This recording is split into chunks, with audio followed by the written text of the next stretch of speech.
Your adventure starts here. Clear your mind with miles of trails. Discover tranquility. Immerse yourself in our culture. Escape reality with a trip to the past.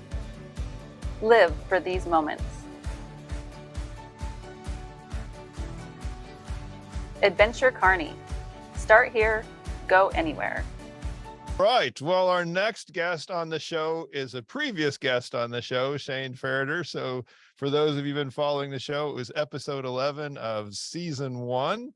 And for those of you who don't know, Shane Farritor is a professor at the University of Nebraska, Lincoln, as well as a medical device entrepreneur, co-founder of Virtual Incision, a surgical robot based on Innovation Campus in Lincoln, Nebraska. Interesting tidbit about Shane is that Shane and I have known each other since we were kids. So he's I've known him longer than anybody else in the medical device industry. I've got some friends from college that joined the industry, but Shane gets that prize. Yeah, it's been a long time. It's been good. It has been indeed. It has been indeed. So I wanted to start off with a little bit, since the episode, a little bit of an update.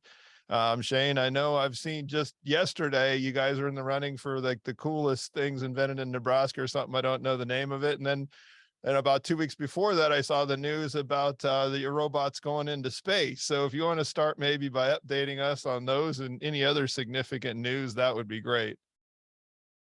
Yeah, those are a couple of very fun ones. So it's a little competition, a friendly competition the Nebraska Chamber runs, this coolest thing manufactured in Nebraska. Yeah, I didn't know anything about it. I don't know who nominated us, but we got on the list. And just yesterday, there were 16 teams. They set up like a athletic bracket. Yeah, we're in the Elite 8 now, so everybody should get out there and vote for Virtual Incision in the Elite 8. We'll see where it goes. All right, I'll follow those links on social media and make sure we get that vote in. I saw one of our other previous guests was also on there as well.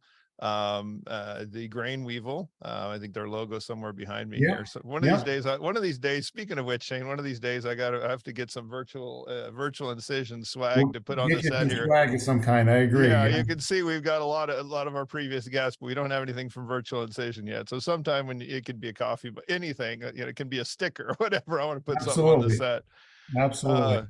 So then jumping into it, we've been talking with guests about Innovate Nebraska, which is coming up on October 20th in Omaha.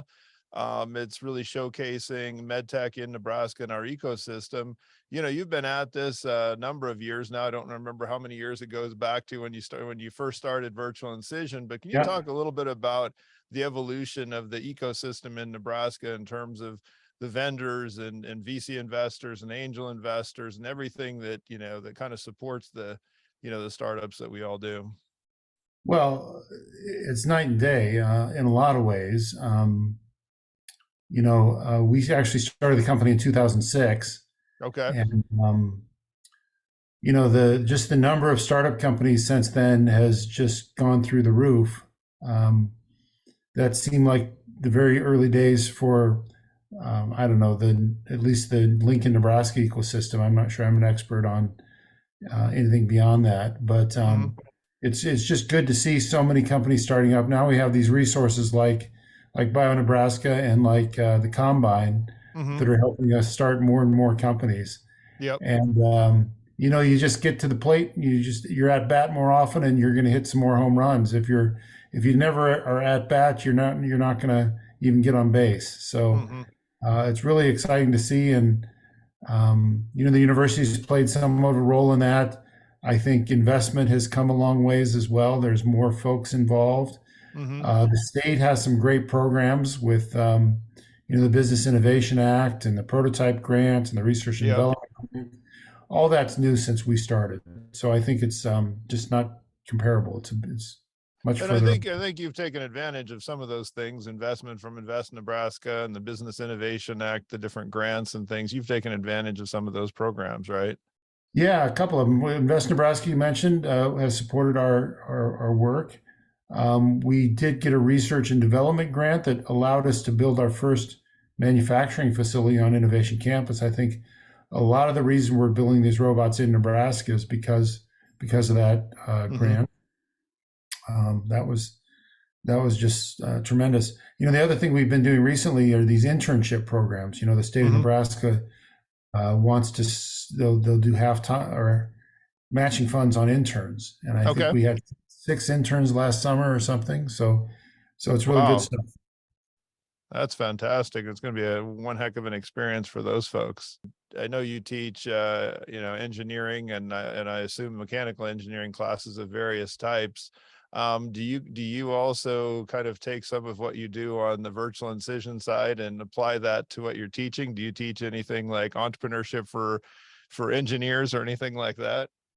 Yeah. I mean, I have taught in the past. I'm not this semester, but in the past I've taught innovation and entrepreneurship, I call it, and it's a graduate course, and seniors or graduate students, and we just talk about the basic process of entrepreneurship and try to tie into a lot of the other programs at the university. The Engler program and the College of Business has a Center for Entrepreneurship and some of those other things. So that's good. The other class I really like is Making for Innovation, which is this idea that to make new things and to think through how you solve problems, you need to make and build things. So I get to teach that course at Nebraska Innovation Studio, and I think that's really a really good one too. So I hope we're exciting these students to go out and kind of take a risk and try their own thing. Certainly hope so. Now, back to Innovate Nebraska and the meeting. I think for me, I see it as kind of a historic event in some respects, because it's the first time we've had this type of medical device conference in Nebraska, kind of showing that we are getting a lot of momentum.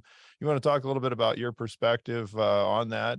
And then while you're at it, a little bit about your perspective on the University of Nebraska Medical Center. I know, your co-founder, was at the, University of Nebraska Medical Center. Yep. Maybe kind of how that meeting ties into all of this. Well, really excited about the meeting. A big part of it is UNMC, who help us with our technology. So not everybody realizes this, but our product began as a research project at the University of Nebraska.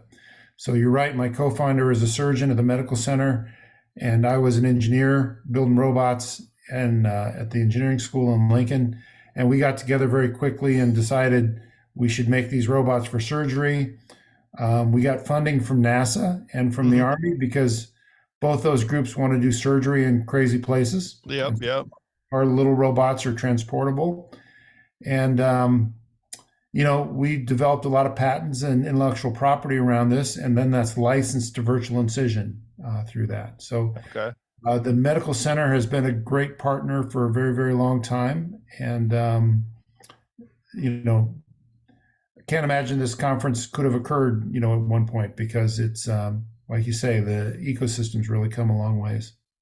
Yeah, and before I forget, can you share with us a little bit about this news I'm seeing about, about your robot going into space? Well, it's amazing how broad and wide that story has gone. The number a lot of media has covered that story. Yeah. The number of views is pretty amazing. I think I saw some number like 43 million views on social media or some crazy number like that. Yeah, I don't doubt it. When it involves robots in space, Yeah. So as I said before, our research has long been sponsored by NASA. Again, they do surgery in strange places. And, there's programs to kind of take that sort of research that's been sponsored for a long time to the next level. And for us, the next level would be a space flight. So we were selected to fly our device on the International Space Station. So we're going to launch our devices up to the International Space Station, we hope, in 2024. And then my hope is that we're able to teleoperate it. So have a surgeon on Earth at the Johnson Space Center who operates the robot on the space station doing sort of simulated surgical tasks. Okay. So it's going to be fun. It's going to be exciting. And it really is a demonstration of how transportable and easy to use our robot is. And, if you can take one up and do it in a space station, there's hospitals on Earth don't seem quite as far away.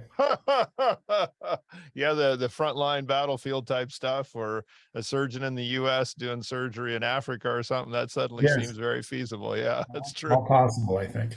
Yeah. All right. Well, I think that's great. Thank you very much for joining the show. Hopefully we'll be able to get you back on another time as you have more and more exciting updates to share. Well, great talking to you, Kirk. And anytime, I'm around here anytime. It's great to reconnect. And thanks for all you do for the ecosystem.